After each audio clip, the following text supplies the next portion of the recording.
திருச்சுழி அருகே பள்ளி கட்டிடம் இடிந்து விழும் நிலையில் இருப்பதால் நியாய விலைக் கடையில் பள்ளி செயல்பட்டு வரும் அவலம் நீடித்து வருகிறது.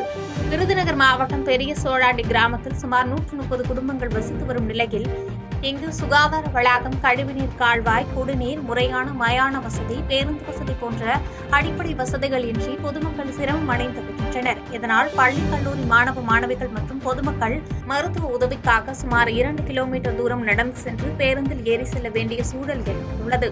மேலும் இங்கு செயல்பட்டு வரும் ஊராட்சி ஒன்றிய ஆரம்ப பள்ளி கட்டிடம் இடிந்து விழும் சூழலில் காணப்படும் நிலையில் அங்கு படிக்கும் பள்ளி மாணவ மாணவியர்கள் அனைவரும் அருகிலுள்ள பகுதி நேர நியாய விலைக் கடை கட்டிடத்தில் அமர்ந்து பாடம் படிக்கும் சூழல் ஏற்பட்டுள்ளது. இதேபோன்று அங்குள்ள மயானத்தில் மின் வசதி, தண்ணீர் வசதி போன்ற எவ்வித அடிப்படை வசதிகளும் இல்லை என வேதனை தெரிவிக்கும் அப்பகுதி மக்கள் மாவட்ட நிர்வாகம் மற்றும் தமிழக அரசு உரிய நடவடிக்கை எடுக்க வேண்டும் என்று கோரிக்கை வைத்துள்ளனர். கிட்டத்தட்ட ஒரு 500-600 பேர் இருக்கும். ஒரு 150 குடும்பங்கள் வாழுது.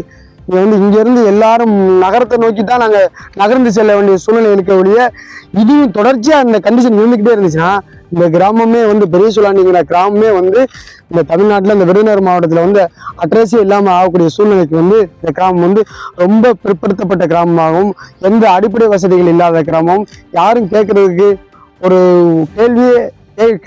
கேள்வி இல்லாத கிராமம் இருக்குங்க. இந்த சூழ்நிலை மாறுச்சுன்னா இந்த தொடர்ச்சி அந்த மாணவர்களுக்கும் இந்த மக்களுக்கும் எல்லாத்துக்குமே நாங்கள் இந்த தமிழ்நாடு அதாவது இந்த ஸ்டாலினுடைய அரசுக்கும் முதல்வர் அவர்களுக்கும் நாங்கள் நன்றி சொல்ல கடமைப்பட்டிருக்கோம்.